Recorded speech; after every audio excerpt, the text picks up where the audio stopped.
हरे कृष्णा कृष्ण कृष्ण हरे हरे, हरे राम राम राम हरे हरे। मंगलाचरण करेंगे। ओम अज्ञानातिमिरन्धस्य ज्ञानाञ्जनशलाकया चक्षुरुन्मिलितं येन तस्मै श्रीगुरवे नमः।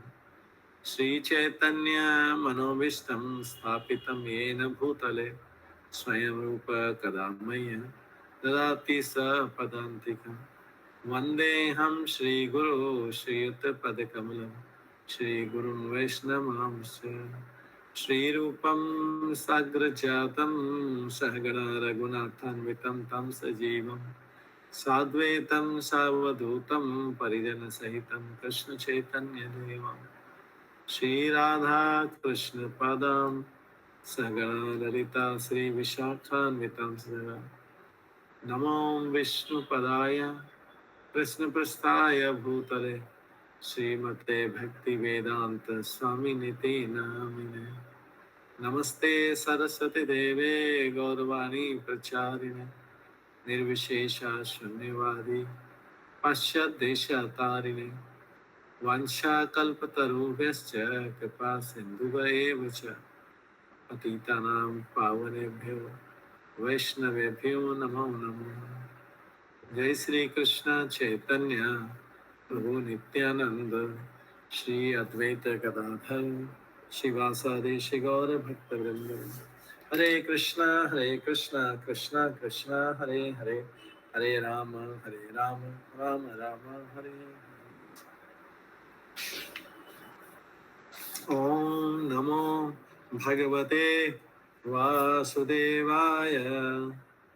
ओम नमो भगवते वासुदेवाय। ओम नमो भगवते वासुदेवाय। नारायणं नमस्कृत्य नरं चैव नरोत्तमं देवीं सरस्वतीं व्यासं ततो जयमुदीरयेत्। नष्टप्रायेषु भद्रेषु नित्यं भागवत सेवया भगवते उत्तम श्लोके भक्तिर्भवति नैष्ठिकी। कृष्णाय वासुदेवाय देवकी नंदनाय च नंद गोप कुमाराय गोविंदाय नमो नमः। हरे कृष्णा। आज के श्रीमद् भागवतम क्लास में सभी भक्तों का स्वागत है। हरे कृष्णा प्रभु जी, दंडवत प्रणाम। हरे कृष्णा प्रभु जी। हरे कृष्णा। हरे हम जो कृष्णा है प्रभु जी, कल प्रणाम। श्रीमद् दंडवत प्रणाम, कल हम श्रीमद् भागवतम के हमने 19वां श्लोक कंप्लीट कर लिया था। 19th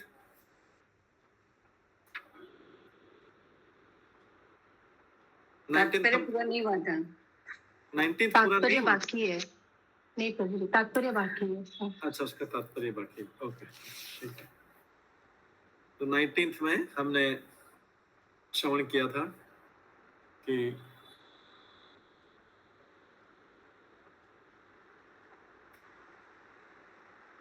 श्लोक सामने निकाल लेते हैं।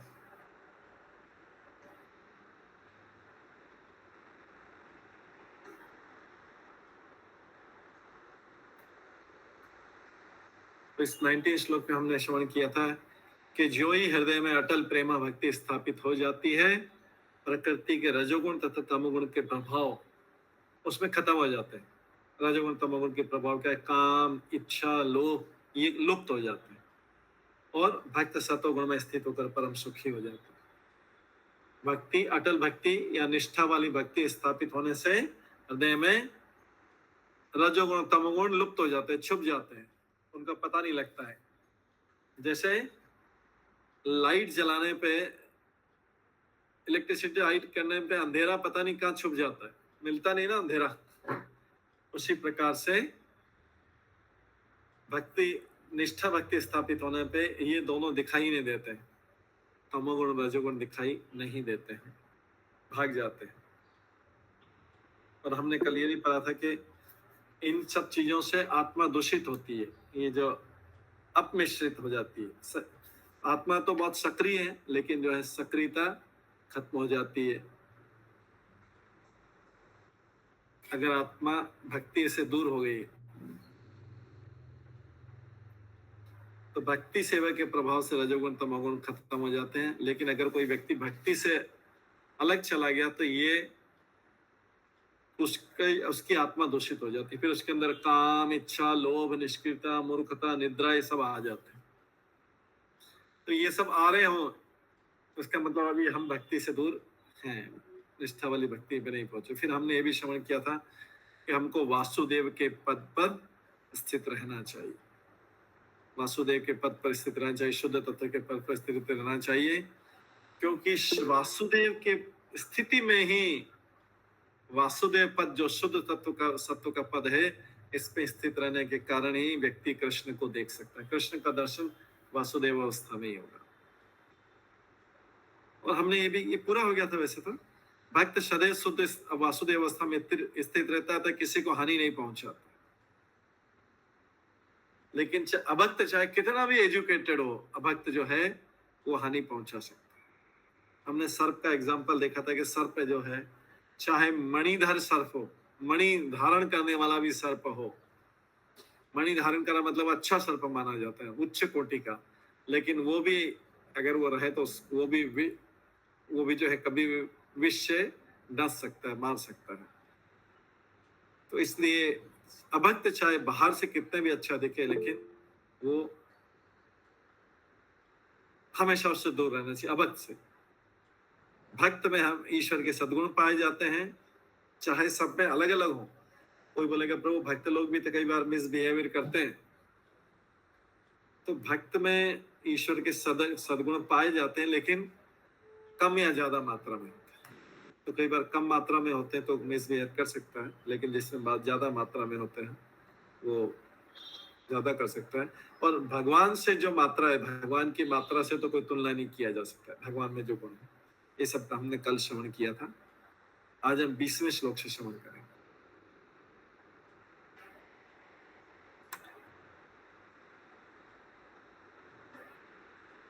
ये भी सतोगुण रजोगुण से संबंधित चल रहा है। एवं प्रसन्न मनसः भगवत भक्ति योगतः भगवत तत्व विज्ञानम मुक्त संगस्य जायते।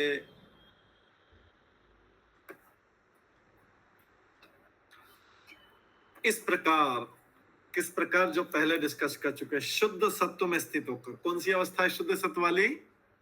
इस अवस्था का नाम क्या है?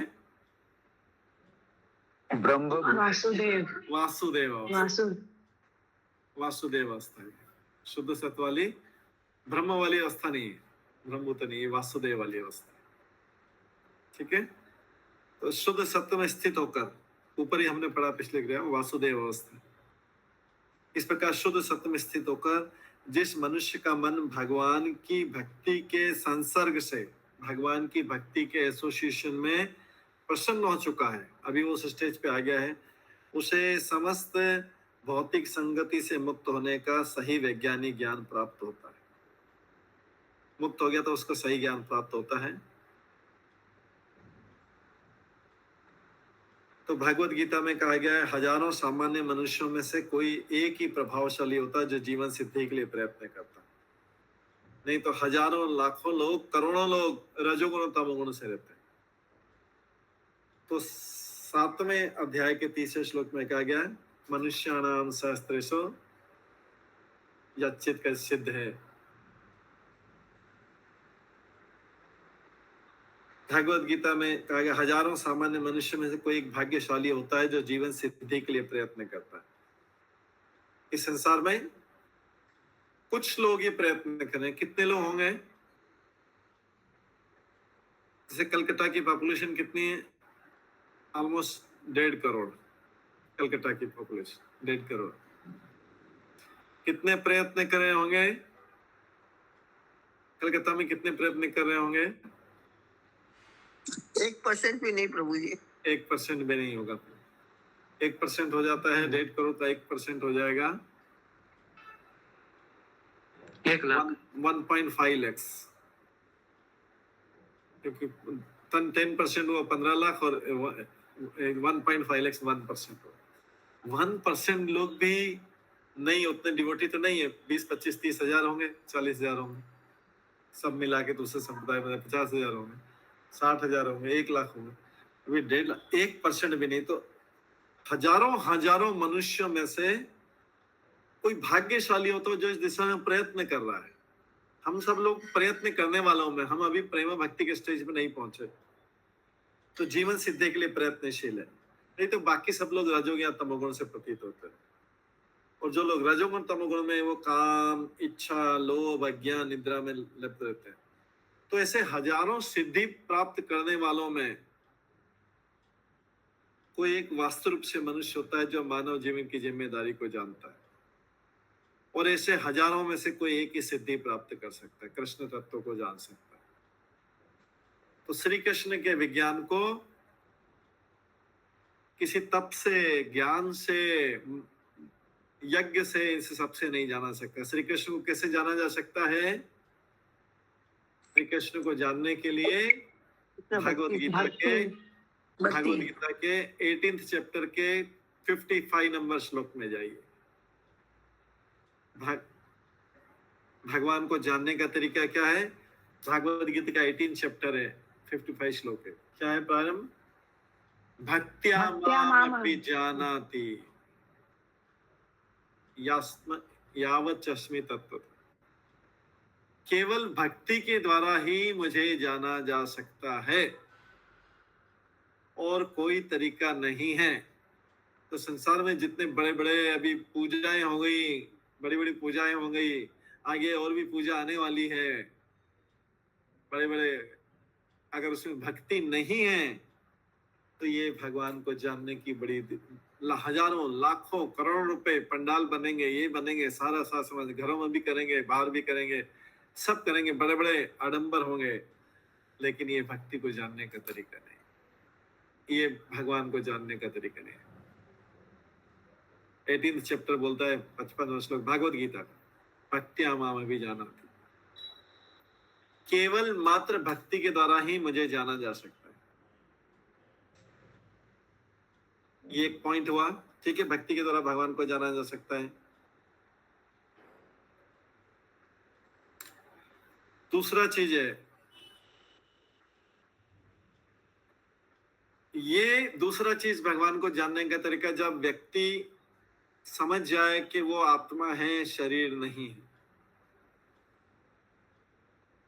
पहला चीज तो भक्ति के द्वारा ही भगवान को जान सकते, दूसरा है कि वो आत्मा है, शरीर नहीं है, उसका इस शरीर से कुछ लेना देना नहीं है। वो शरीर को इसलिए संभाल रहा है क्योंकि इसमें आत्मा है। शरीर को किस लिए संभाल रहा है? आत्मा है। शरीर को, आत्मा निकलने के बाद कोई संभालता है क्या शरीर को? मूर्ख लोग होते हैं कुछ, एक ऐसा न्यूज़पेपर में आता रहता है कि शरीर के साथ लेके बैठे रहते हैं, डेड बॉडी को लेके बैठे रहते हैं, तांत्रिक या कुछ ऐसे अंधविश्वास वाले हमें। शरीर से आत्मा निकलने के बाद शरीर की कोई यूटिलिटी नहीं रहती। तो इसलिए ये जान जाए कि शरीर और आत्मा अलग है, और उसे शारीरिक पदार्थ से कुछ लेना देना नहीं है। जब इससे क्या फायदा होगा? जैसे शरीर से ये मान लिया कि आत्मा अलग है, क्या फायदा, क्या क्या फायदा हो सकता है इससे? सब एक एक फायदा बताएंगे, क्योंकि बार बार हर ग्रंथ में आता है शरीर आत्मा अलग है, शरीर आत्मा अलग है। जिस दिन से इसको ज्वाइन किया, बोला शरीर आत्मा अलग है, शरीर आत्मा अलग है, तो कोई सोचेगा कि तो सुन के थक गए, इसका मतलब क्या है, इससे क्या फायदा होगा, बताओ कैसे फायदा होगा? हमको पता है शरीर से आत्मा अलग, अभी हमको फायदा बताओ, क्या फायदा होगा इससे? एक एक करके फायदा बताइए। हाँ बताइए, बताइए एक एक करके। शिवानी माता जी बताइए, समना गौरांगी माता जी बताइए। हरे कृष्णा। प्रभु जी धन्यवाद, प्रणाम। प्रभु जी, हम सभी जब तक हम अपने शरीर के ही बोध में रहते हैं, तो हम बस शरीर का न्यूट्रिशन, उसका गुड लुकिंग, उसको कैसे हम परफेक्ट रखें, इसी में लगे रहते हैं। जब हमको एहसास होता है कि हम शरीर नहीं आत्मा है, तो आत्मा को पुष्टि कैसे दी जाए, हम फिर उसका पोषण के लिए सोचना शुरू करते हैं। करेक्ट। तो पहला फायदा है कि आत्मा की तरफ ध्यान देना चालू होगा, आत्मा का पोषण होगा। ओके, और आगे और भी बहुत सारे प्रभु जी हरे कृष्णा। हाँ, पहले जिन्होंने हाथ खड़े किए हैं, हरि बोल, जिन्होंने पहले हाथ खड़े किए, हैंड रेस किए, उनका एक एक करके टर्न आएगा, उसके बाद नेक्स्ट। हाँ हरे कृष्णा प्रभु जी।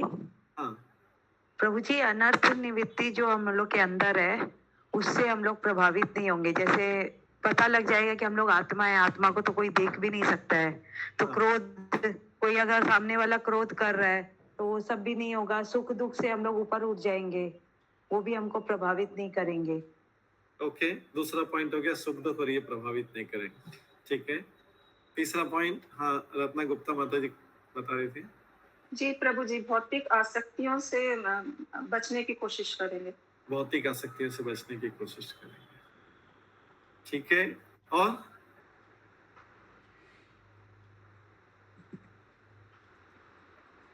प्रभु जी एक और पॉइंट बताऊं, मतलब अगर कोई और नहीं और पॉइंट बताइए। अब भक्तों का संग नहीं करेंगे। भक्तों का संग, भक्तों का प्रभु जी, भक्तों का संग नहीं करेंगे। अब भक्तों का संग नहीं करेंगे। ओके, और हरे कृष्ण प्रभु जी, हमारा कृष्ण के साथ एक संबंध है, वो हमको पता चलेगा और हम लोग फिर उसको खोजने के लिए हम लोग अपना जर्नी को स्टार्ट करेंगे। हम लोग कि कृष्ण के साथ हमारा एक संबंध है, हम लोग आत्मा है and we have relationship with Krishna, ये हम लोग समझेंगे एंड देन इसके जर्नी पर हम लोग अपना तब की जर्नी हम लोग फिर स्टार्ट करेंगे। अगर शरीर से आइडेंटिफाई करते रहे तो हम लोग अपने आप को शरीर समझ के इसी आइडेंटिटी में रह जाएंगे, लेकिन हम लोग जब अपने आप को आत्मा समझेंगे तो फिर हम लोग अपने जो रियल पहचान है उसको ढूंढने के लिए निकलेंगे। ओके, चलो मान लिया जाए कि सब पता लग गया सबको। अभी तो सबको पता है ना आत्मा शरीर से अलग अलग है। प्रभु जी एक पॉइंट और बोले। हाँ बोलिए। प्रभु जी, हम लोग सदा आनंद में रहेंगे क्योंकि आत्मा का स्वभाव है सच्चित आनंद, तो हम लोग हमेशा आनंदित रहेंगे। ओके, प्रभु जी एक और पॉइंट कि क्योंकि हमको पता चलता है कि आत्मा जो है हमारी वो मतलब वो भौतिक नहीं है, वो आध्यात्मिक है, और हम अपने सेटिस्फैक्शन के लिए भौतिक चीजों से सेटिस्फैक्शन चाहते हैं, तो हम उन भौतिक चीजों के पीछे नहीं भागेंगे। हम उन भौतिक चीजों के पीछे नहीं भागेंगे। ठीक है, सबने अच्छे बताए कुछ, तो अभी सबको पता लग गया। हाँ प्रभु जी, जैसे अपने क्लोज से बहुत अटैच हो जाते हैं ना अपने संबंधियों से, फिर उनका कुछ होता तो अपने बहुत अपसेट हो जाते हैं। तो अगर अपने ये तो आत्मा, ये तो हमेशा रहेगी, ये तो दूसरा शरीर धारण, तो उतना दुख नहीं होगा ज्ञात होगा तो। Okay, good. तो सबको तो पता है आत्मा, सबको तो पता है कि आत्मा और शरीर अलग अलग, सबको ज्ञान हो गया ना इस्कॉन में, जब से आए तब से ज्ञान हो गया। तो ये भी सारी पता लग गया, लेकिन उसको रियलाइजेशन करने में बहुत समय लगेगा। रियलाइजेशन करने में बहुत समय लगेगा। हालांकि बहुत पहले पता लग गया था कि जो है शरीर आत्मा से अलग है, लेकिन अभी तक जो है हुआ नहीं है, काम हुआ नहीं आगे। पता बहुत पहले लग गया था, तो उसको जो है हमको अपने जीवन में आत्मसात करना है। पालिका माता जी आप कुछ बता रहे थे, हैंड रेज किया। ठीक, हरे कृष्ण, सॉरी प्रभु जी, पहले किया था मैंने। ओके, तो जो ही समझ लेता है उसे पदार्थ से कुछ लेना देना नहीं, तो ये भौतिक लालसा त्याग देता है, सारे प्रकार के लालसा आसक्ति सब कुछ त्याग देता है, और आध्यात्मिक जीव के रूप में अनुप्राणित हो जाता है। वो फिर तब अपने आप को आध्यात्मिक जीव समझने लगता है। तो उसको ज्यादा इधर के झंझट से, इधर की आसक्ति से, जैसे साहब आप सब लोगों ने बताया, इधर की लालसा से, लोभ से, क्रोध से प्रभावित न। क्यों क्रोध करना चाहिए? मैं तो आत्मा हूँ, शरीर से मुझे क्या लेना देना, ज्यादा टाइम तक लेना देना नहीं, शरीर तो काम चलाने के लिए मिला। जैसे जब किसी चीज को कुरियर करते हैं, कुरियर का सामान भेजते हैं एक सिटी से दूसरी सिटी में, तो क्या करते हैं उसमें, कुरियर का सामान भेजने में उसके ऊपर अच्छी तरह थोड़ा पैकिंग कर देते हैं, और फिर बारिश में नहीं भीगे उसके लिए ऊपर बांध देते हैं। जब जिसको कुरियर का ये सामान मिलता है वो क्या करता है, ऊपर वाले कवर को फाड़ के फेंक देता है, डस्टबिन में डाल देता है, फाड़ के फेंक देता है, वेस्ट में डाल देता है, इसलिए कि अभी इसका कोई काम नहीं रहा, सुरक्षित आ गया। उसी प्रकार से शरीर जो है पैकिंग है, आत्मा को एक जगह से दूसरे जगह ले जाने के लिए पैकिंग है। तो आत्मा जब एक जगह से दूसरी जगह जाने के लिए तैयार होता है तो उस पैकिंग को जला दिया जाता है। पैकिंग को निकाल के यमराज तो ऐसे ही करते ना, उनको तो आत्मा से मतलब, उनको शरीर से क्या मतलब। इसमें से हमने ये अजामिल वाला पिक्चर देखा, वो तो आत्मा को खींच के निकाल रहे हैं, बाकी पैकिंग को छोड़ देंगे। आप जो करना है करो, घर परिवार वाले इस पैकिंग का जो करना है करो, 13 दिन करो, 1 महीना करो, 2 महीना करो, उसके तो पैकिंग काम की, उसके लिए तो क्या काम किए, आत्मा काम की। क्योंकि आत्मा अभी एक जगह से दूसरी जगह ले जाने के लिए पैकिंग था, उसको भौतिक जगत में लाने के लिए पैकिंग था। अब उसको फिर से दूसरी जगह भौतिक जगत में डाला जाएगा, दूसरी पैकिंग में डाला जाएगा, नई पैकिंग में डाला जाएगा। पुरानी वाली पैकिंग तो पुरानी हो गई नहीं। उसके बाद फिर आगे जब तक कि वो आत्मा फ्री होके, पैकिंग से फ्री होके भगवान के धाम जाने में ये सब पैकिंग काम नहीं आएगी। पैकिंग इधर के लिए, इधर से घूमने के लिए, इस जगत में घूमने के लिए पैकिंग चाहिए। कुरियर वाले के लिए पैकिंग चाहिए एक जगह से दूसरी जगह, लेकिन भगवान के लिए धाम जाते टाइम इस पैकिंग की जरूरत नहीं। भगवान के धाम जाने के लिए नहीं, क्योंकि भगवान के धाम कौन आया था ध्रुव महाराज को लेने? कौन आए थे? वो आए थे प्रभु, क्या बोलते हैं, विष्णु दूत आए थे। हाँ, विष्णु। वैकुंठ में विष्णु दूत आए थे, कुरियर नहीं कर रहे, अभी क्या है वो लेने आ गए। जब कोई व्यक्ति किसी सामान को लेने आ जाए तो फिर तो हल्का सा ऐसे ऊपर से लपेट दिया, बैग में दे दिया। पैकिंग तब करना पड़ता है जब एक जगह से दूसरी जगह सिटी में बिना किसी के भेजना। तो इसलिए आध्यात्मिक शरीर को लेने के लिए तो भगवान के दूत आते हैं, पता नहीं लगता हमें भगवान। और बाकी जो है यमदूत आते हैं, वो भी बिना पैकिंग के ले जाते हैं। वो ये वाली पैकिंग छोड़ देते हैं, लेकिन वो उनका ले जाने का तरीका घसीट के ले जाने वाला है, वो अलग तरीका है। भगवान के भक्त विष्णु भक्त दूत होते हैं, वो विमान लेके आते हैं।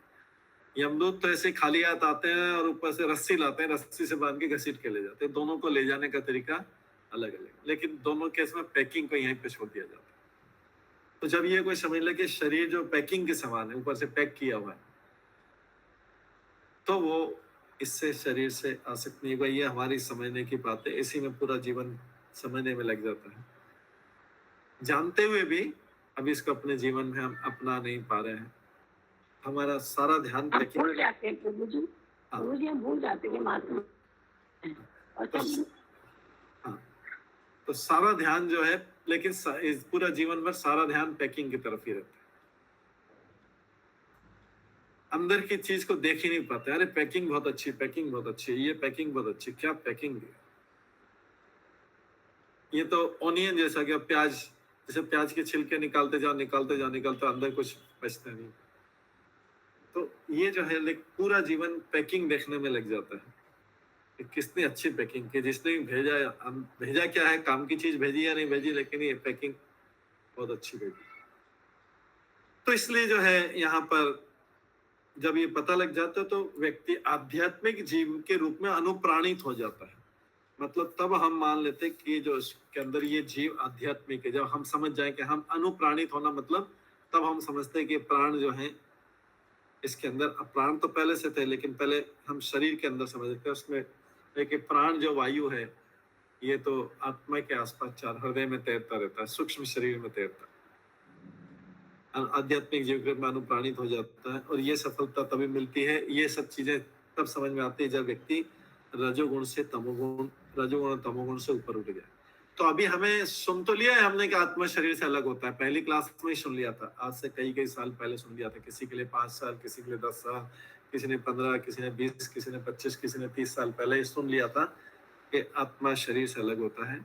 लेकिन अभी उसको जीवन में अपनाया नहीं है, इसलिए अभी रजोगुण और तमोगुण के प्रभाव में है। तो ये कौन सा, तो अभी हम 3 डेफिनेशन बताते हैं। पहले भी हमने बताई थी, विप्र और वो सब बताया था, वैष्णव बताता है, एक बार ये यहां से बताएंगे। तो जिसने, जो ब्राह्मण है, जो ब्राह्मण है उसको समझ में आ जाता है, क्या समझ में आ जाता है कि ब्रह्म कौन है, भगवान कौन है। ब्रह्म जानाति इति ब्राह्मण, क्या पता लग जाता है? जो ब्राह्मण है उसको क्या पता लग जाता है? ब्रह्म के बारे में, सत्य के बारे में पता लग जाता है। वो ब्राह्मण। अब वैष्णव क्या है, इसको ब्राह्मण को भगवान के बारे में समझ में आ गया, लेकिन वैष्णव उसके ऊपर क्यों माना जाता है? वैष्णव को खाली समझ में ही नहीं आया, समझ में तो आ गया, वैष्णव ब्राह्मण से ऊपर उसको समझ में आया, लेकिन वो कृष्ण के अनुसार काम करता है, वो वैष्णव। ब्राह्मण तो खाली जानता है, ब्राह्मण जानता है कि भगवान कौन है, ब्रह्म जाने, तो अभी तो हम सब ब्राह्मण वाली स्टेज में थोड़ा सा लेकिन जिसने भगवान की आज्ञा के अनुसार काम कर लिया, वैसा कर लिया, जान के फिर काम कर लिया, वो वैष्णव। अर्जुन ने काम कर लिया, अर्जुन ने लास्ट में बोलते हैं करिष्ये वचनम तव, आप जो बोलेंगे वो काम करो, काम करने के लिए, युद्ध लड़ने के लिए तैयार।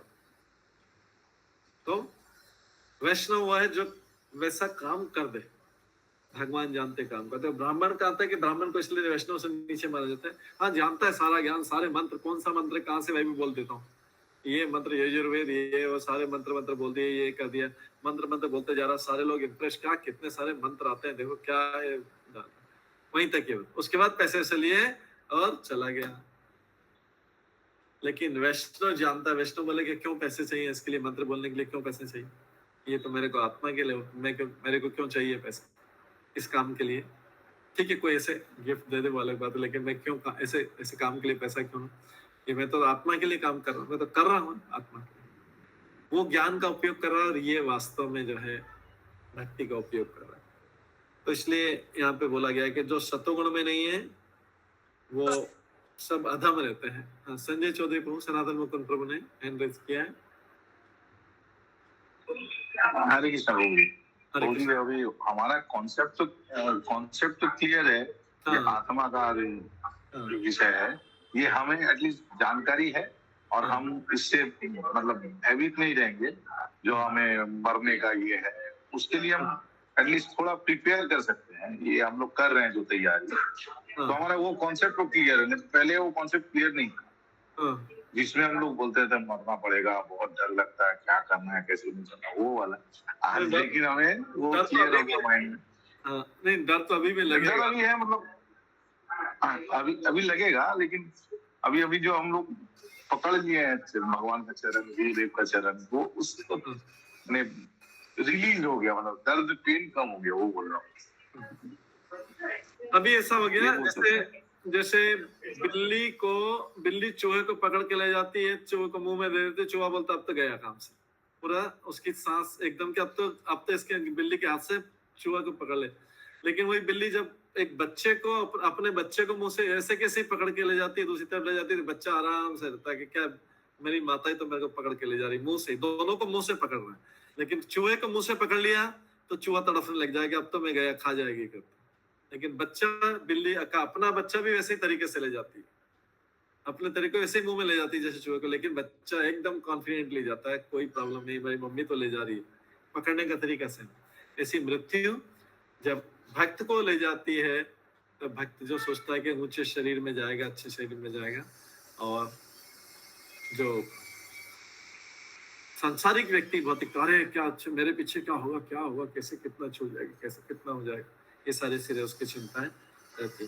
तो इसमें बोला कि मनुष्य को कम से कम ब्राह्मण के गुण होने चाहिए, उसके ऊपर ही जाके भक्त बनेगा।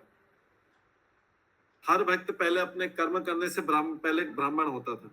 ब्राह्मण का मतलब है कि जो जानता है ब्रह्म को। अभी हम जानने वाली स्टेज पे, तो हमें से कई ब्राह्मण उस पोजीशन पे, कई लोग आगे वैष्णव बनने का प्रयास करेंगे, वैष्णव के गुण आ गए होंगे, तो इसलिए वैष्णव हमेशा ब्राह्मण से ऊपर रहता है।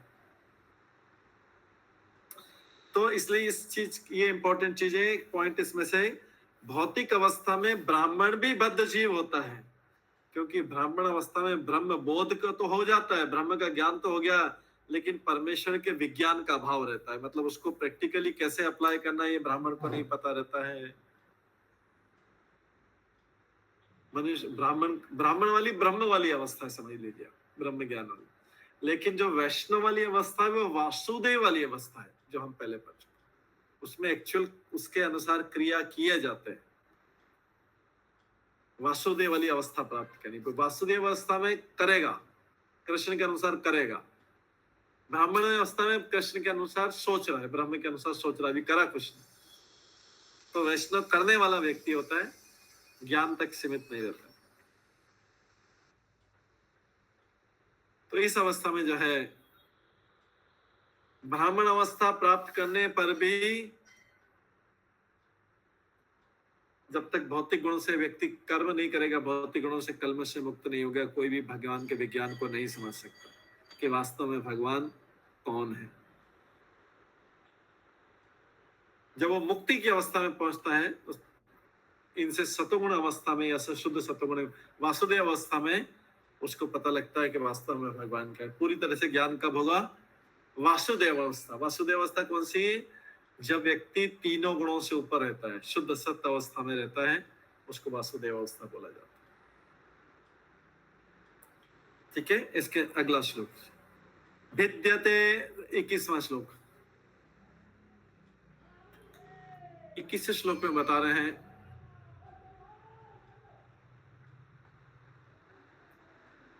भिद्यते हृदय ग्रंथि छिन्दन्ते सर्व संशया क्षीयन्ते च अस्य कर्माणि दष्टे एवात्मनीश्वरे।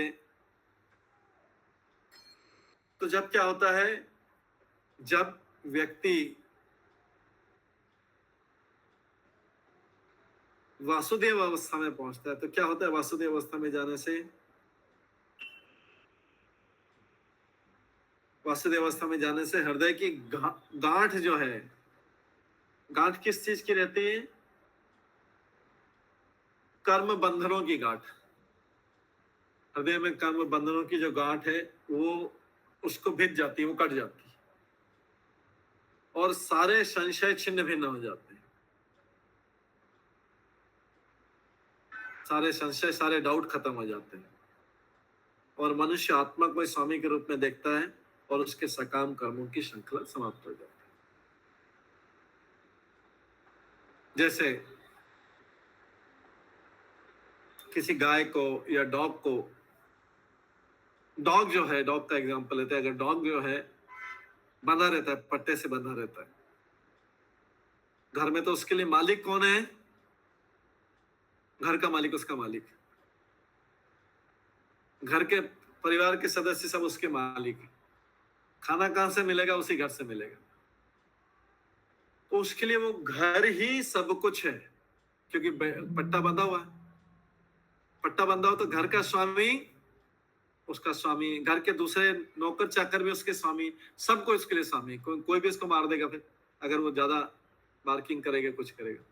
लेकिन जिस दिन उसका पट्टा छूट जाएगा, जिस दिन उसका गले का पट्टा छूट जाएगा, उसको छोड़ देंगे तो सड़क पे पता लगेगा अरे खाना तो बहुत जगह से मिल सकता था, मैं तो एक ही को स्वामी मांग रहा था। मैंने जीवन भर यही सोचा कि इसके अलावा मुझे कहीं खाना नहीं मिलेगा, मेरा जीवन यही मेरे सब कुछ है।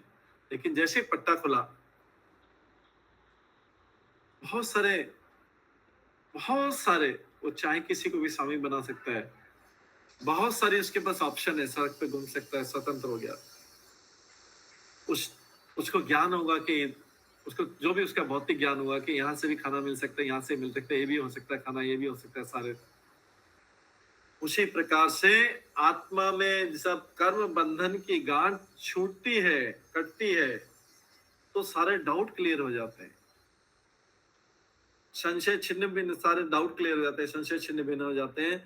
और वो बोलता है मेरा असली स्वामी तो, मेरे को शरीर को चलाने वाला तो वास्तव में आत्मा था।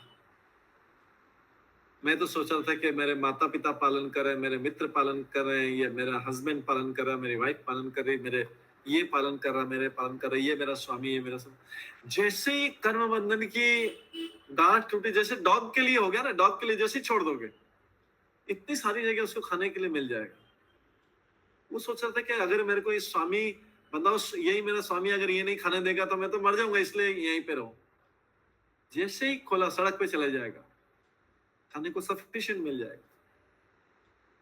उसी तरीके से जब व्यक्ति को जीवात्मा की हृदय की गांठ यहां तक बंधी रहती है, वो सोचता है कि अरे यही मेरा सब कुछ है। फ्रॉग इन द वेल, मेंढक कुएं में के समान, यही मेरे लिए सब कुछ है, इससे बड़ा कुछ नहीं। लेकिन जब फ्रॉग को कुएं से बाहर निकाल दिया जाएगा, भागते भुगते अगर नदी में पहुंच गया तो, और बड़ा समुद्र में पहुंच गया तो बोलेगा ओ मेरे को पता ही नहीं था। ऐसी आत्मा जब इस कर्म बंधन की ग्रंथि से कटता है, छूटता है, इसमें भौतिक आसक्ति सबसे और वो सब छूटती है, सारे डाउट क्लियर हो जाते हैं, आत्मा को स्वामी के रूप में देखता है, तो उसके सकाम करने की श्रृंखला खत्म हो जाती है। अब वो डॉग जैसा हो गया, डॉग अब क्यों काम करेगा अपने स्वामी के लिए? उसके घर का स्वामी जो खाना देता था अब क्यों करेगा? अब तो इसलिए अब ये व्यक्ति क्या करेगा, सकाम कर्म से फ्री हो गया। साधु लोग, संत लोग देखा है कभी भी सकाम कर्म में अपने आप को इन्वॉल्व नहीं करते, फ्री है, अभी मुक्त है।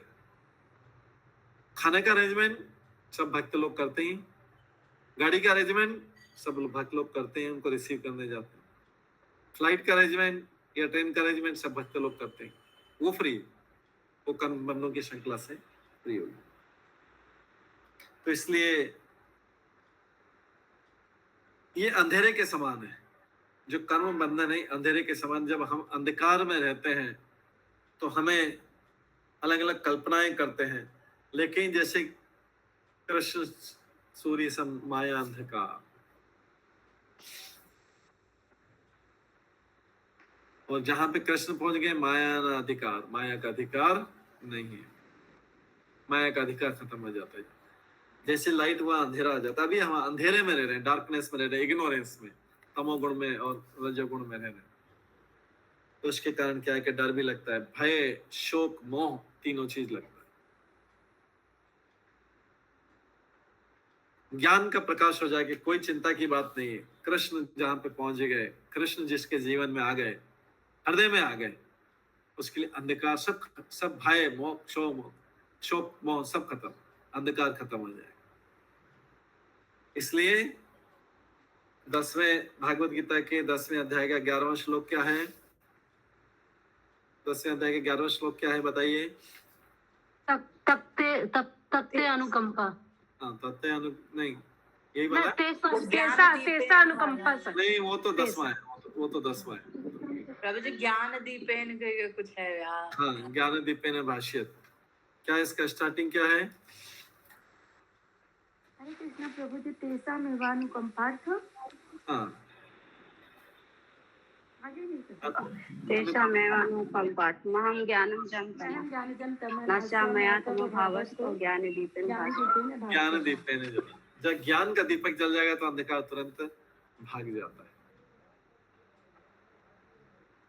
तो इसलिए अंधकार भाग गया। जो संशय है, हमारे डाउट है हमारे मन में, क्या होगा मेरा, कैसे होगा अगर भक्ति में भक्त लग जाएगा। इसलिए माता पिता भी अपने बच्चों को या हस्बैंड वाइफ को, कई वाइफ हस्बैंड को प्रोटेक्टर रहते हैं ना, बोलते नहीं नहीं नहीं, ज्यादा नहीं लगना, ज्यादा नहीं लगना, मेरा भाई जैसा नहीं बनना है। वो वाइफ बोलेगी, या फिर वो वाइफ बोलेगी नहीं नहीं वैसा तुलसीदास जी जैसा वैसा ऐसा नहीं बनना है, अपने ऐसा थोड़ा थोड़ा लिमिट ही करना है, लिमिट में ही करना है। व्यक्ति के डर लगता है, संशय बहुत सारे कि भगवान करेगा सहायता, नहीं करेगा, भगवान करेगा नहीं करेगा, करेगा नहीं करेगा, सारे डाउट है। लेकिन जैसे ही भगवान हृदय में दीपक जला देते हैं, अंधकार ज्ञान का प्रकाश देते हैं, अंधकार अज्ञान भाग जाता है, तुरंत भाग जाता है। जहां दीपक जलाया अंधकार चला जाएगा। तो भक्त कभी भी अंधकार में नहीं रह सकता, क्योंकि भगवान द्वारा उसे प्रकाश प्राप्त होता है। ये लाइन इसके बीच में ही, दूसरे पैराग्राफ के बीच में ही, भक्त कभी भी अंधकार में नहीं रह सकता है, और क्योंकि उसे भगवान द्वारा प्रकाश प्राप्त होता है और उसका ज्ञान निश्चय पूर्ण होता है। लेकिन जो लोग खुद की सीमित शक्ति से, अभी क्या करें, हम सोच रहे हैं अरे जैसे कोई भी मना करता है भक्ति में ज्यादा नहीं, उसको संशय रहता है कि क्या होगा नहीं होगा, ये होगा वो होगा, संशय रहता है। लेकिन जिसको ज्ञान है वो चिंता नहीं करता है।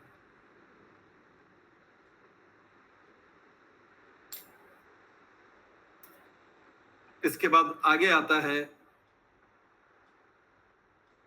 इस अनुभूति के द्वारा भक्त जो है पदार्थ, भक्त आत्मा और पदार्थ के अंतर, इस ज्ञान के द्वारा अब जाके पता लगा।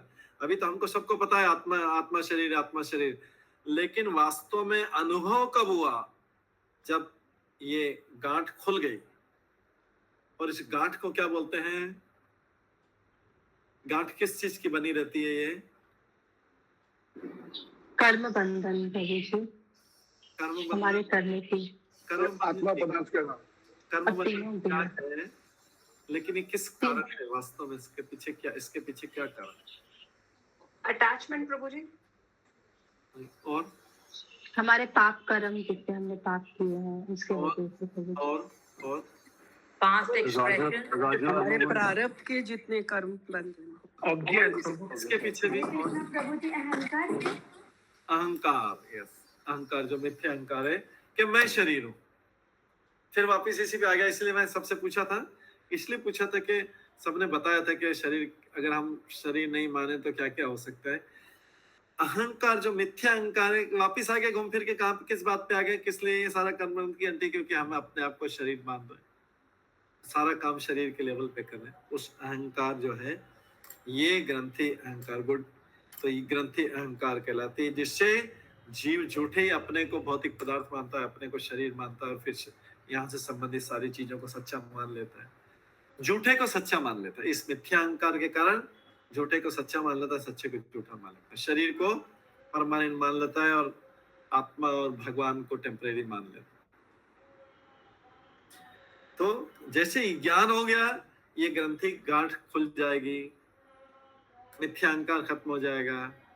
अभी जो अहंकार रहेगा नया अहंकार बनेगा। नया अहंकार क्या होगा? मैं भगवान का दास हूं, भगवान मेरे स्वामी हैं, कोई डर की बात नहीं है। ये नया अहंकार, ये अच्छा अहंकार, कोई डर की, मतलब भगवान से डरेगा, ऐसे अन्य फालतू जगत से नहीं डरेगा। ये नहीं करूंगा, वो तेरी रीतिवाज, ये वो, उससे संबंध नहीं कर, जगत से नहीं डरेगा, केवल मात्र भगवान से। क्योंकि भगवान का तो पहले ही बोलते हैं, मैं भगवान का दास हूं। ये अहंकार, मतलब इसको अहंकार गर्व से, घमंड से, उससे प्राइड से, उससे अलग होता है। ये अहंकार जिसको बोलते हैं मिथ्या अहंकार, ये परिचय है अपना। तो अभी हमको सही परिचय मिल गया। क्या? मैं जैसे शेर के बच्चे की कहानी सबने सुनी होगी कि शेर के बच्चा एक बार भेड़ों के, शीप्स के बीच में घुल मिल गया। बच्चा था, शेर आया तो वो भागा, तो वो किसी दूसरे शेर के बच्चा, वो भी भेड़ों के साथ भाग गया। उसने सोचा सब लोग भाग रहे हैं, सारे भेड़ भाग रहे हैं, सारे शीप्स भाग रहे हैं, मैं भी भागता हूँ। वो शेर का बच्चा छोटा था, वो भी भागने लग गया, वो भेड़ों के बीच में रहने लग गया। उसकी सारी आदतें कैसी हो गई? भेड़ शीप जैसी हो गई। शेर वाली आदत खत्म हो गई, शीप जैसी हो गई। एक बार उसके पिता, माता पिता, वो आए, भागने लगे भेड़ों के बीच। तो उन्होंने देखा, रही ये तो हमारे जैसा दिखने वाला एक बच्चा भी भाग रहा है भेड़ों के बीच। उसको पकड़ा, बोले तू कहाँ भाग रहा है? बोले मैं तो साथ में, इनके साथ में रहता था, भेड़ों के शीप्स के साथ में रहता था। अरे बोले तुम तो शेर का बच्चा है। उसको समझ नहीं आया, नहीं मैं तो भेड़ों के बीच में वहीं पला हुआ, तो शेर को आते से हम तो भागते हैं। बोले अपना, उसको नदी के किनारे लगे, बोला अपना चेहरा देखो। जब उस शेर के बच्चे ने अपना चेहरा देखा तो बोले कि मैं तो भेड़ों जैसा लगता नहीं हूँ, शीप जैसा लगता नहीं, मैं तो अलग हूँ। उसको अपना परिचय बोले शेर जैसे रहो। शेर जैसे पूरा सिर ऊपर करके रहता है, ये कहता है जंगल में शांत से रहता है, भय रहित रहता है। हालांकि आदमी ने भय क्रिएट किया हुआ है लेकिन वो मारने का, लेकिन फिर भी शेर डर के नहीं भागता। कोई शिकारी करी बंदूक से मारने के, शेर डर के भागता नहीं है, शेर डर के, शेर ऐसा पूरा उसी प्रकार से। क्योंकि शेर के बच्चे को नदी के पानी में अपना असली चेहरा दिखा था। उसको किसने दिखाया? उसके माता पिता ने दिखाया। माता पिता ढूंढ रहे थे बच्चे को, बच्चा किसी और शेर आया होगा तो उसके साथ, भेड़ों के साथ भाग गया। और जब उसने अपना असली चेहरा देखा तो बोला कि, उसको समझाया बेटा ये कर। तो ऐसे हमारे असली चेहरा दिखाने वाले कौन है? हमारे गुरु है। बोले क्यों भयभीत हो रहे हो? क्या भयभीत करने की जरूरत, किस चीज की भयभीत हो रहे? चलो देखो अपना चेहरा, देखो अपना परिचय जानो। तो हमको अपना मिथ्या अहंकार खत्म होता है और असली अहंकार पता लगता है, हमारा परिचय पता लगता है, मैं आत्मा हूँ। अरे फिर आत्मा हो तो क्या डरने की जरूरत है? शरीर होता है तो शरीर समझता है तो संसार से डरने की जरूरत है। आत्मा होता हो तो केवल खाली एक भगवान से डरने की जरूरत है, भगवान या भगवान के शुद्ध भक्त। आत्मा हो तो और किससे? शरीर, संसार से तो डरने की जरूरत नहीं आत्मा। इसलिए उसकी ये सारी ग्रंथि, जो कुछ सब झूठे कल्पनाएं थे, झूठे अपनी ड्यूटी बनाई थी संसार में, झूठे कर्तव्य बनाए थे, सारे शरीर के आधार पर बनाए थे। अब जैसे ग्रंथि कट गई, ज्ञान हो गया, फ्री हो गया, केवल एक को मालिक मान रहा है। तो जो ग्रंथि मिलती, संशय के बादल तुरंत छट जाते हैं और मनुष्य अपने स्वामी परमात्मा का दर्शन करने लगता है और इस प्रकार से सकाम करने के बंधन को समाप्त करके वो प्रेम भक्ति में लग जाएगा। बोले अभी तो क्लियर हो गया, एकदम क्लियर, सारे बादल खत्म हो गए आकाश से, केवल एक ही अब पता लग गया मेरे को कौन है रियल अहंकार, क्या मेरा मैं भगवान का दास हूँ, एक ही स्वामी की सेवा करूंगा आपसे, मैं इतने सारे संसार को स्वामी नहीं बनाऊंगा, कस्टमर सप्लायर ये वो रिलेटिव वो सारे कस्टमर, एक ही को स्वामी बनाऊंगा, भगवान स्वामी है। इस प्रकार वो भगवान की सेवा में लग जाता है। आगे कोई सकाम कर्म करेगा ही नहीं क्योंकि उस शरीर से मुक्त हो गया। काम सकाम कर्म तो सारे शरीर की इंद्रिय तृप्ति के लिए किए जाते हैं। अब तो केवल एक चीज के लिए काम करेगा, भगवान की इंद्रिय तृप्ति के लिए काम करेगा, उसी को भक्ति बोलते हैं। सीधा सीधा बस ये परिचय ही हो जाए। हम बोलते रहते हैं कि परिचय, हम आत्मा है शरीर, लेकिन जो समझ में आ गया वो शरीर के सकाम कर्म बंद, क्योंकि सकाम कर्म शरीर के लिए होता है जबकि भक्ति भगवान के लिए, वो भक्ति करने लग जाए। इसलिए जो हम फुल टाइम साधु संत होते हैं उनको कोई चिंता नहीं, केवल भगवान की भक्ति का चिंता रहता है, प्रचार करना है। तो इस तरीके से भगवान की प्रेममय सेवा मिल जाता है और वो कर्म बंधन से, क्योंकि शरीर से ऊपर उठ गया, कर्मों से कोई प्रतिक्रिया कर्मों से कोई डरने की जरूरत नहीं। क्या शुभ है क्या अशुभ है, वो तो सारा काम भगवान के लिए कर रहा है। तो भक्ति से उसको ये पता करना बहुत ज्यादा ठीक है, ये भक्त ही समझ सकता है। इसलिए चैप्टर क्या होता है, पिछले भी भागवत गीता में लिखा है और इसमें क्या भक्तिया माम अभी जाना थी, पिछले चैप्टर में हमने पढ़ा, भक्ति के द्वारा ही जान सकता। अभी तो मृत्यु होने पे भी वो सोचेगा कि ठीक है कोई प्रॉब्लम नहीं है, मृत्यु होने पे भी कोई प्रॉब्लम नहीं है। क्यों? क्योंकि वो अभी उसको ज्ञान कौन दे रहा है, आगे के लिए मार्गदर्शन कौन दे रहा है, भगवान दे रहे हैं। लेकिन योगी अगर बनना हो तो योगी भी बोलेगा मैं मुक्त होने का, तो योगी को क्या लेना पड़ेगा, पहले अपने प्राणों को यहाँ ब्रह्म रंध्र तक ले जाना पड़ेगा, ये ब्रह्म यहाँ से प्राण छोड़ने के लिए। फिर वेट करना पड़ेगा उत्तरायण कब हो रहा है, वेट करना पड़ेगा फिर शुक्ल पक्ष कब आ रहा है। ये सारी चीजों को ध्यान कर देखते तब जाके कहीं शुभ जगह में, मतलब शुभ स्थान पे, इसी भौतिक जगत में कहीं शुभ स्थान पे जाएगा। उसको उत्तरायण दक्षिणायन का वेट करना पड़ेगा, उसको शुक्ल पक्ष कृष्ण पक्ष का वेट करना पड़ेगा, उसको उचित समय का और उसके अंदर भी उचित समय का वेट करना पड़ेगा, उसको अपने प्राणों तक यहाँ खींच के ले जाना पड़ेगा। बहुत सारी प्रैक्टिस चाहिए, उतना कौन करेगा। भक्त क्या करता है, भगवान देख लेंगे जहां पे भी करना है करना, उनकी जिम्मेदारी है। मुझे तो टाइम में नहीं पता है, मुझे शुक्ल पक्ष कृष्ण पक्ष होता है क्या पता नहीं, मुझे ये भी पता नहीं उत्तरायण कब स्टार्ट होता है, दक्षिणायन कब स्टार्ट होता है। प्राण को ऊपर ब्रह्मरंध्र तक मेरे को ले जाने की कभी प्रैक्टिस की नहीं है। तो उस भक्त के लिए चिंता कौन करेगा, भगवान का, क्योंकि भगवान की प्रेममय सेवा में लग गए। ठीक है, श्लोक नंबर 22 पर ये इन सब बातों का कंक्लूजन है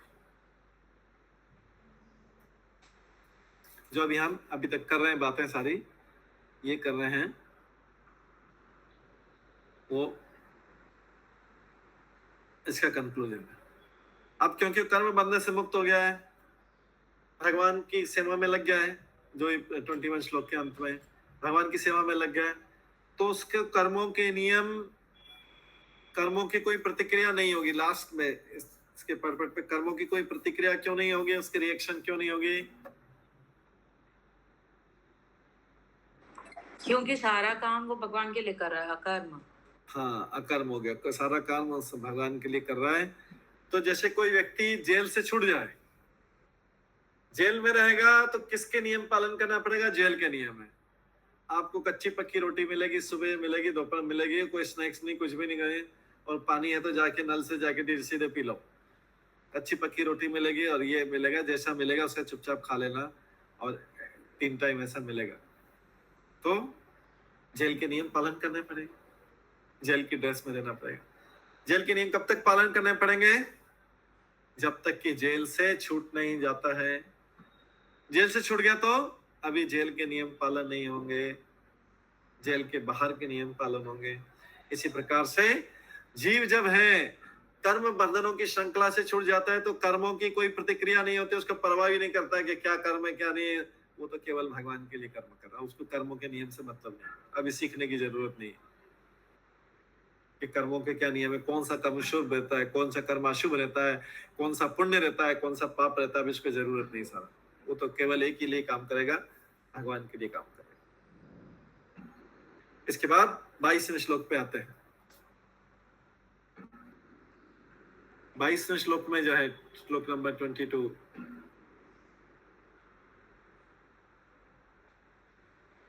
इसमें सब चीजों का कंक्लूड किया जा रहा है जो बातें की।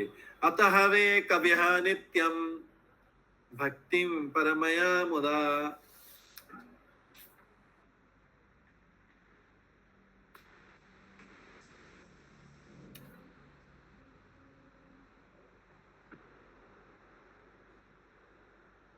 वासुदेवे भगवती कुर्वन्ति आत्मप्रसादिनीम्।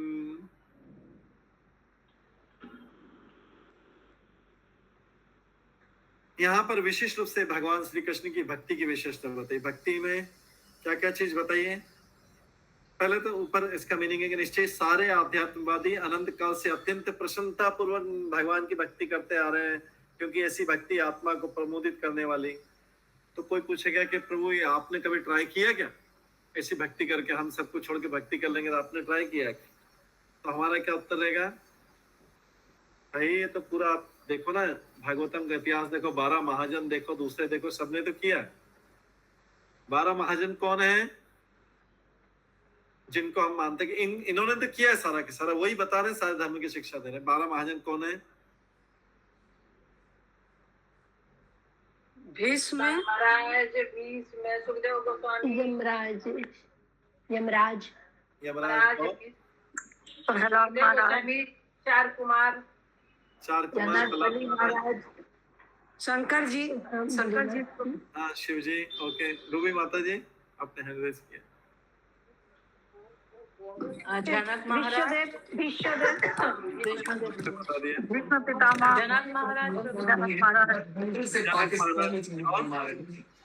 सुखदेव गोस्वामी, सुखदेव गोस्वामी और बलि महाराज, बलि महाराज और यमराज, और यमराज, हाँ यमराज बता दिया। हो गया। ब्रह्मा जी, ब्रह्मा जी, ब्रह्मा जी और नारद मुनि, हाँ प्रहलाद महाराज हाँ, ये हो और गया। कपिल भगवान, प्रहलाद महाराज। ये सब 12 महाजन। इसमें राधा रानी का नाम है क्या? बलराम जी का नाम है क्या? नहीं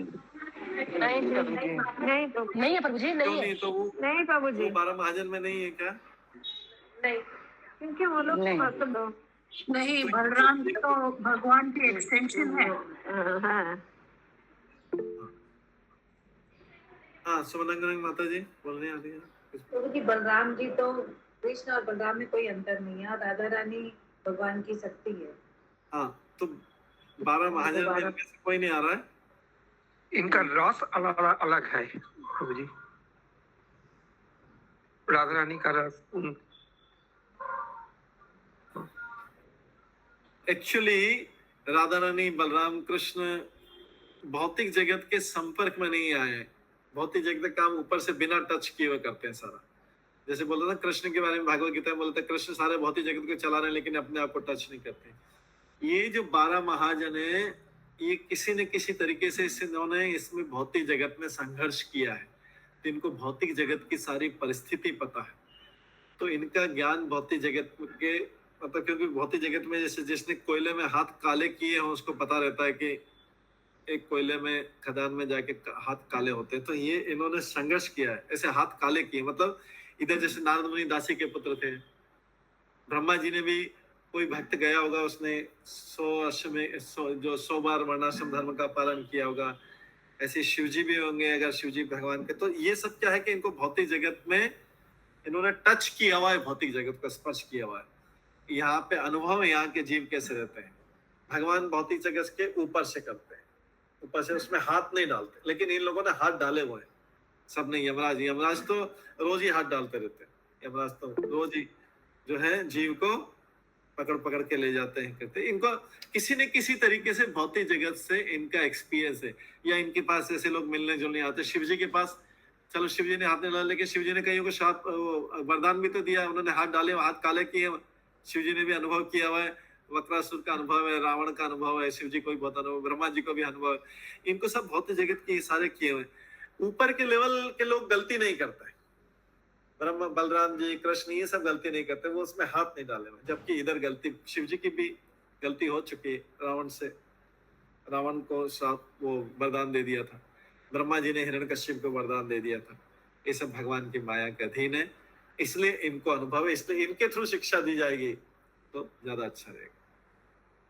जैसे अमेरिकन लोग हैं तो उनका अमेरिकन में प्रभुपाद ने किया तो प्रभुपाद के वहां के लोकल उसमें लीडर बना दिए थे कि आप लोग करो, तो आप जब ये रहेंगे तो आप लोगों से अच्छा रहेगा, क्योंकि सब लोग प्रभुपाद से बात करते हैं। तो भगवान के आदेश अनुसार करता है ना काम।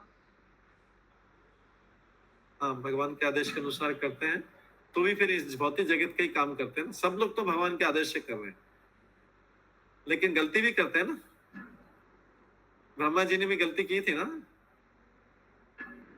शिव जी ने भी गलती की थी ना, रावण को देखे। तो जब भगवान के आदेश को, जब भगवान के आदेश, जब भगवान के आदेश को, हाँ कपिल मुनि भी एक है, जब भगवान के आदेश को का उल्लंघन करते हैं या डेविएट होते हैं तो फिर व्यक्ति उसमें फंस जाता है। हैंड रेज की गोस्वामी गौरंगी माता जी, फिर उसके बाद मीना मेहरा माता जी। हरे कृष्णा प्रभु जी। प्रभु जी इनको जीव तत्व में भी आते हैं ना ये 12 महाजन? नहीं, जरूरी नहीं, शिव जी जीव तत्व में नहीं है, शिव तत्व अलग होता है, बीच में है ना। हाँ बीच में, लेकिन जीव तत्व नहीं है शिव जी। शिव जी जीव तत्व नहीं, शिव तत्व अलग ऊपर है। लेकिन ये सब भगवान की माया से प्रभावित होते हैं, ये चीज का। हाँ मीना मेहरा माता जी, उसके बाद शिवानी माता जी। हाँ प्रभु जी, बलि महाराज और प्रहलाद महाराज ने क्या गलतियां की? बलि महाराज और प्रहलाद महाराज ने क्या गलतियां की? बलि महाराज ने तो गलती नहीं की थी क्या? भगवान को क्यों अवतार लेना पड़ा था? देवताओं का राज्य ले लिया था ना, इसलिए तो भगवान ने देवताओं का राज्य वापस लाने की तो गलती है। और उन्होंने छल से तो नहीं लिया था?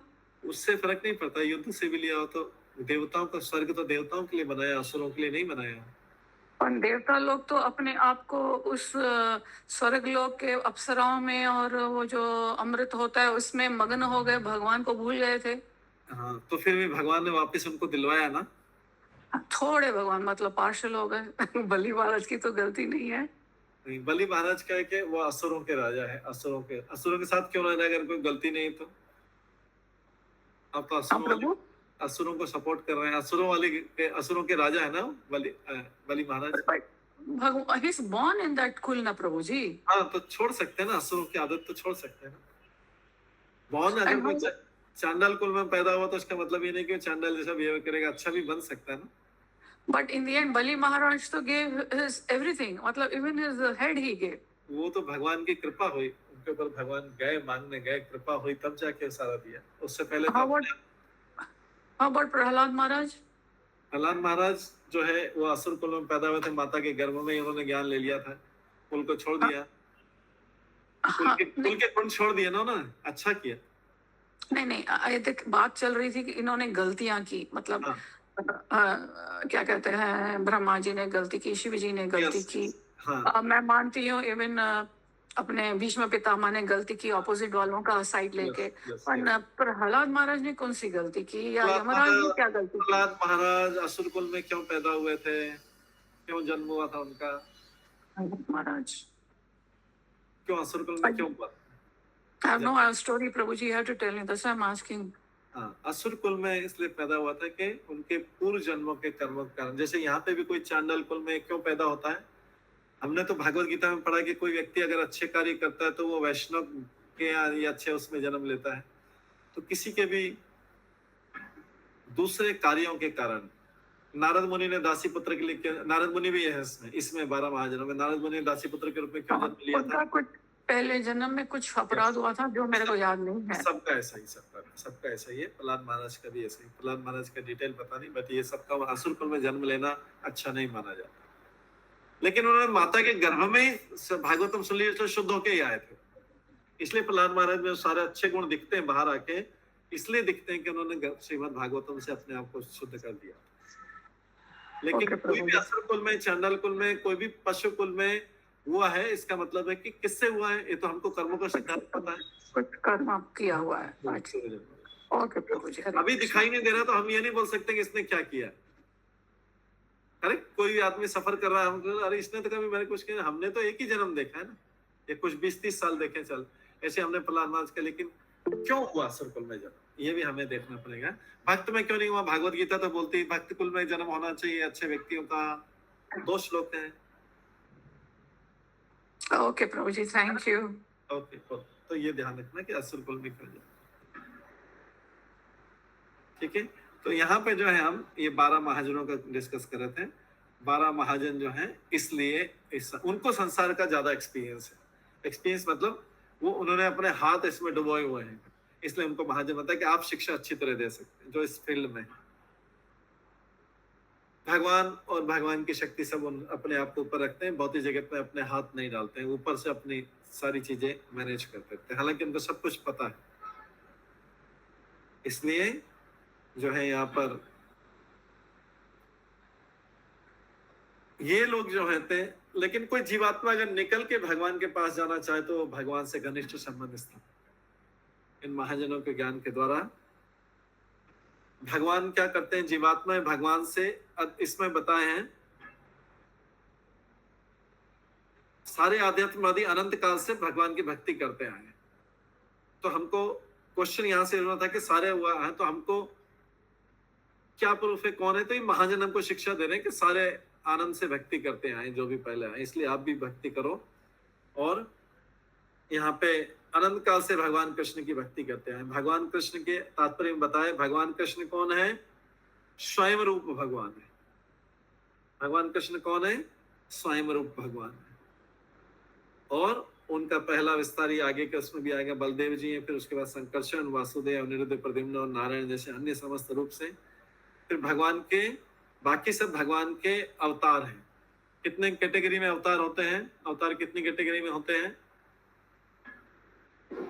6 कैटेगरी, 6 कैटेगरीज में होते हैं। ठीक है, अवतार 6 कैटेगरी में होते हैं। गुणा अवतार, पुरुष अवतार, गुणा अवतार, लीला अवतार, युग अवतार, 4 तो कैटेगरी इसमें दिए, बाकी 2 कैटेगरी कौन सी है और कोई जल्दी से बता। सत्यावेशन मनवंतर अवतार, मनवंतर अवतार। हाँ, सत्यावेशन मनवंतर, 2 अवतार, ये टोटल 6 हुए। सविता गुप्ता माता जी ने हैंड रेज किया। जैसे प्रहलाद महाराज के बारे में बोले ना, प्रहलाद महाराज के विषय में हम लोग कुछ ड्रामा किए थे। उनको पहले वाला जन्म में ना उनका माता पिता के साथ उनका आचरण अच्छा नहीं करते थे, वो तो मतलब उनका अपोजिट रहते थे। मतलब ठीक है, तो मीना माता जी को उत्तर मिल गया होगा।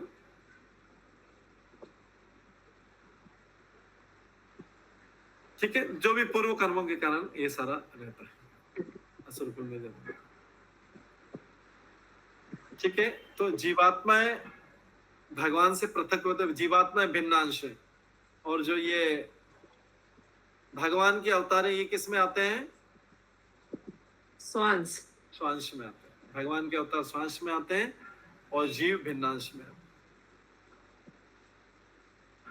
तो भगवान के अवतार, भगवान के अवतार किस लिए करते हैं, भक्तों को अपनी तरफ आकर्षित करने के लिए करते हैं। जो तो इसलिए वो प्रसन्न रहते हैं, अनंत काल से अत्यंत प्रसन्नतापूर्वक भगवान श्री कृष्ण की भक्ति करते हैं। लेकिन श्री कृष्ण की भक्ति जो है वो अलग प्रकार की है, क्योंकि श्री कृष्ण की भक्ति में और बाकी भक्ति में क्या अंतर है,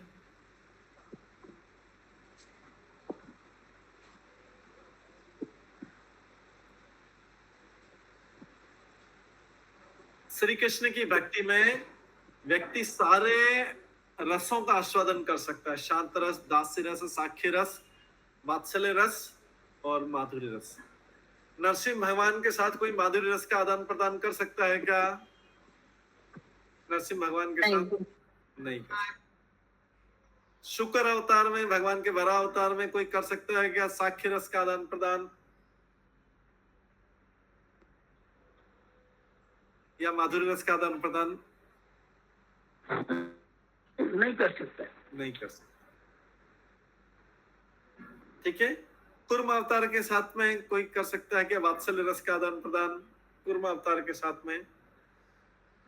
नहीं कर सकते। नहीं कर सकते। लेकिन भगवान कृष्ण के साथ में सारे रसों का आदान प्रदान हो सकता है, शांत रस से लेके, जैसे दामोदर में सुनते जो दूध है, दाम, रस्सी, दूध, मथानी, ये सब ने शांत रस का आनंद लिया। दास्य रस का आनंद किसने लिया था? कुबेर के पुत्रों ने, कुबेर के पुत्रों ने दास्य रस का स्तुति की थी और उनको आशीर्वाद मिला था कुबेर के पुत्रों ने। क्या उसके बाद साक्ष्य रस का आनंद किसने लिया था? बंदरों ने, और बंदर। कृष्ण लीला में, दामोदर लीला में कृष्ण ने, बंदरों ने दामोदर लीला में आनंद लिया था। कृष्ण उनको माखन बांट रहे थे। ये मैं खाली दामोदर लीला की बात कर जिसमें कृष्ण है। उसके बाद में वात्सल्य रस का आनंद किसने लिया था? यशोदा माता। और माधुर्य रस का आनंद किसने लिया था? राधा रानी ने। राधा रानी ने लास्ट वाला है, लास्ट वाला श्लोक क्या है? नमो राधिकाय नमो राधिकाय वै नमांत लीलाय देवाय तुभ्यम। राधा रानी ने उनके रस का आनंद लिया था। মাদিকে একটা রুমে একটা স্যার ক্লাসে গেছে, দেখুন মাদিকে রুমে, মাদিকে রুমে গিয়ে মাদিকে রুমে হচ্ছে। রুই মাতা म्यूट करिए। ठीक है, तो ये जो है, इसलिए भगवान कृष्ण सारी लीलाओं का अंतर, भगवान कृष्ण के साथ में घनिष्ठ लीलाएं, घनिष्ठ संबंध स्थापित हो सकते हैं।